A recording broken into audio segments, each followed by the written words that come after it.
अपने भ्राता की प्रतिशोध लेने के लिए फिर भी खड़ग बांध लेकर के और दौड़ पड़ा, देवी के ऊपर बाण की वर्षा करने लगा।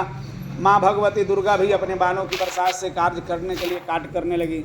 उसने रक्षित करने के लिए देवी के ऊपर प्रहार किया। देवी ने भी अपने बाणों से कार्य करने के लिए उसको टुकड़ा टुकड़ा कर देती है। फिर गदा को चला दिया। गदा को चलाने के बाद माँ भगवती भी गदे को चोट से उनको चूर चूर कर देती है। फिर ऐसे देखने के बाद माँ भगवती के ऊपर उसने मूसल चला दिया। मूसल को देख करके माँ भगवती भी अपने मूसल से उसको मूसल को चूर चूर कर देती है। फिर खड़ग चला दिया। माँ भगवती ने भी उस खड़ग को तोड़ करने के लिए खड़ग चला दी। आपस में इस तरह से युद्ध होने लगा, जिस समय आकाशों की बिजलियाँ तड़ तड़ तड़कने लगी, बाणों की वर्षा होने लगी। सब लोग जैसे मेघों की जैसे वर्षा होती है उस तरीक़ा से बाण की वर्षा होने लगा।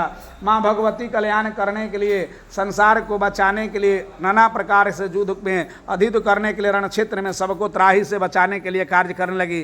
दानव ने भी अपने बड़े बड़े पहाड़ों को कभी उठा कर बिकता है, कभी कर्ज बिकता है, कभी गर्दन बिक जाता है, कभी तलवारों से, कभी बाणों से, कभी मुसुंडी से कार्य करने के लिए, समस्त देवी देवताओं को कल्याण करने के लिए त्राहिमाम किया और माँ भगवती के ऊपर अपना बाण बरसाने लगा। फिर माँ भगवती ने भी अपने कार्य करने लगी। फिर निशुभ ने सुरक्षित देख करके अग्निबाण चला दिया।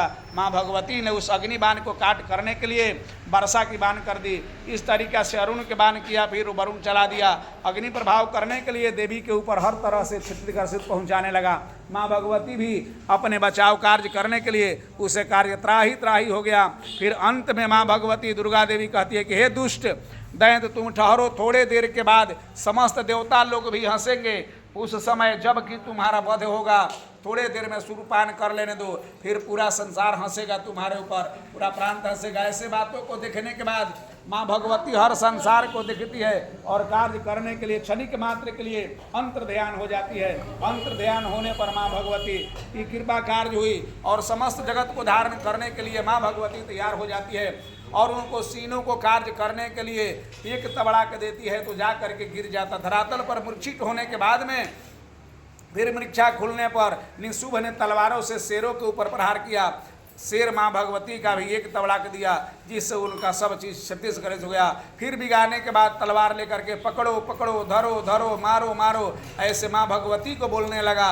माँ भगवती ने गुस्से में आकर के अपना त्रिशूल भगवान शिव को दिया हुआ लेकर के और उनके सीने में घोंप देती है। सीने में डाल देने से माँ भगवती का कृपा पात्र हुआ और सब लोग जस का तस कल्याण करने के लिए प्राप्ति हो जाते हैं। ऐसे ही करने के लिए माँ भगवती का दया दृष्टि हुई, प्राप्त हुई। समस्त देवता देवीगण में आकाशों की फूल की वर्षा होने लगा।